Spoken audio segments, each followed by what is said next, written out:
Master of Puppets here saying, I don't get why Gunn was given such a massive budget for Superman. I'd have said got 100 mil for production, 50 million for promos.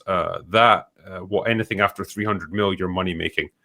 So yeah, he's 100% right, actually. And it's probably a good opportunity to check in on the box office for these movies. I think they need to rein down the budgets on like all of these movies. The fact that it's becoming normal for these movies to have $200-400 million budgets is absolutely insane. Did we get a final budget for Final Reckoning? Was it like 5 bazillion trillion gazillion? Probably.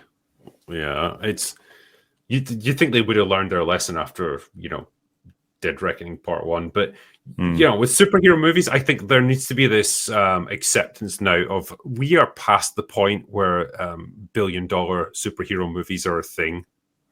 I know we had it with Deadpool and Wolverine, but that was a very special case. Like, a lot of stars aligned to make that happen. This year has proven that ain't happening anymore, and you need to reflect that in your budgets if you want to have any chance of success.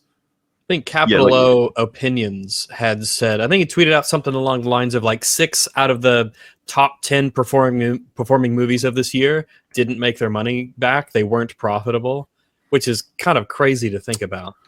Well, Superman, for example. Sorry. I was just going to say that like it's actually extremely depressing that Lilo and Stitch live action remake and Minecraft are 2 of the most profitable garbage movies this year. It's just like, damn. Well, to put this into context now, so Superman came out first, obviously. That was July 9th. So it's been out for like 3 weeks now. I think we can reasonably say it's made the majority of the budget it's made the majority of the revenue it's going to generate. That is now sitting at 510 million worldwide. At this point, I would be hesitant to even say it's going to make it to 600 million. I don't think so. That's probably where it will make it to. Like, it'll be around there, give or take, I don't know, 10 million or something. Because I mean, it's not going to be making much money now. At least the problem of it, everyone says this is both like, well, that's why it can't perform as well. But it's like, well, yeah, but it's still reality. Like Jurassic and Fantastic Four are now competing. It's a big fight between the 3 of them now for your average moviegoer. Yeah.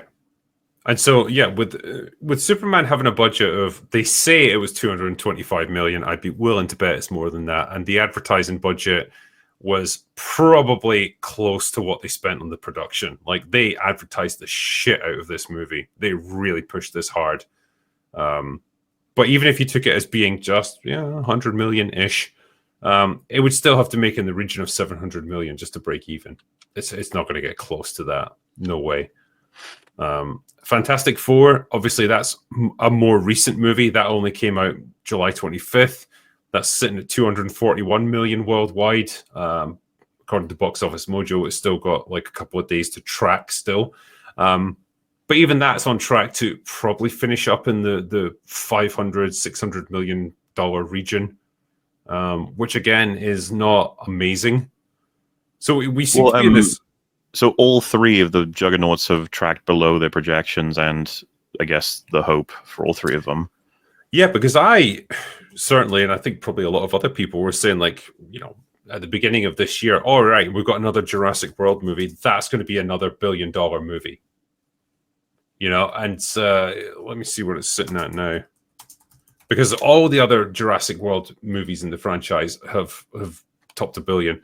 It's sitting at 725 million now, and that's been out since July 1st. So that's pretty much done. It's solid money, but like, Dominion just cleared $1 billion. It barely made it over the $1 billion mark. Which I think the world films have been tracking down with everyone that comes out. So Rebirth, I suppose they might have been able to predict that this was close to what they could have expected or something, depending on how good the movie is. As far as I'm aware, because of the way the budget worked for that film, this is still a really strong success for them. Like, they made a bunch of money. Let me see if I can bring up the box. Obviously, they would have for all these different movies, because they would have preferred to make more, but let me see. Talk amongst yourselves just for a couple of seconds while I look for this. Well, yeah. All So, right. because some people were asking if it's true, it's like, yes, Lilo and Stitch live action remake made over $1 billion in the box office. It's depressing. It is and super depressing. I any- hate general audiences. Any victory you want to claim for Snow White crashing and burning and Tangled getting like delayed in terms of a live action thing, like all of that damage has been undone by the success of Lilo and Stitch live action. Yeah, You can- and then they Alright, see what can't happened with How comment. to Train Your Dragon as well, and they're just going to keep on trucking because people keep watching it. Let me hit you with some financial information here. So if we go all the way back to the first Jurassic Park, right, it had a budget of 63 million back in 1993. Okay, it made 1 billion worldwide. So that is quite the return on investment right there. Ground zero for the rest of the films. At least they must be popping the champagne at Universal Studios right there. But yeah, like the Lost World, budget of 75 million. So obviously a much higher or a bit higher.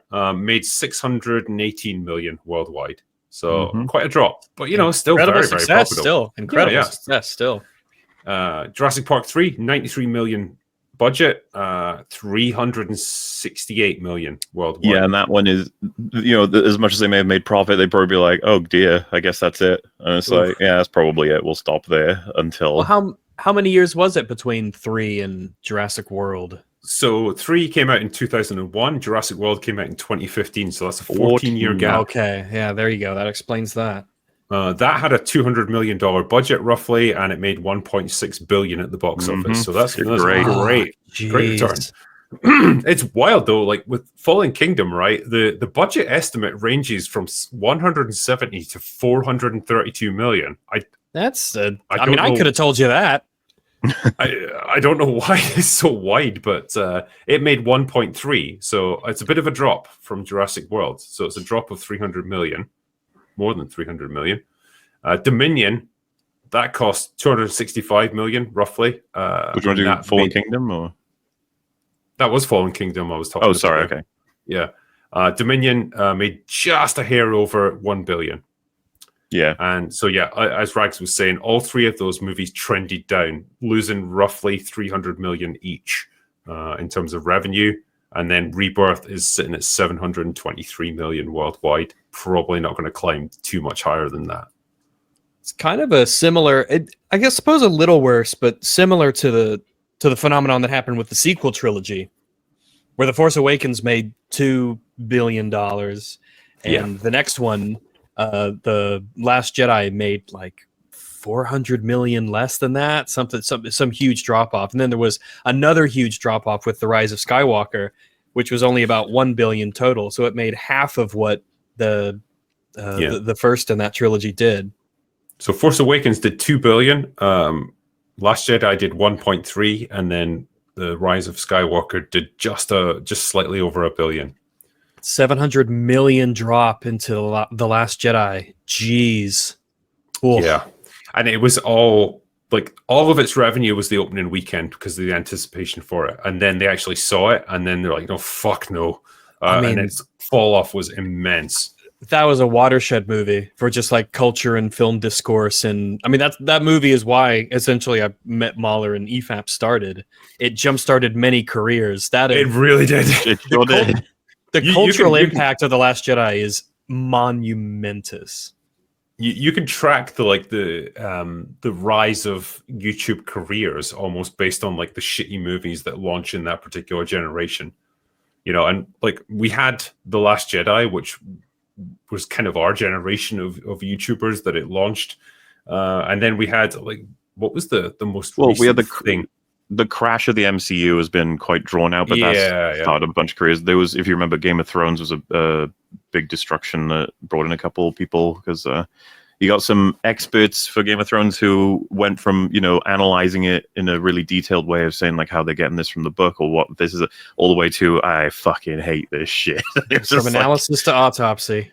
Pretty much, yeah. And there's just different things over time. Marvel is just a consistent downfall now. So is Star Wars, so is Star Trek, so is Doctor Who.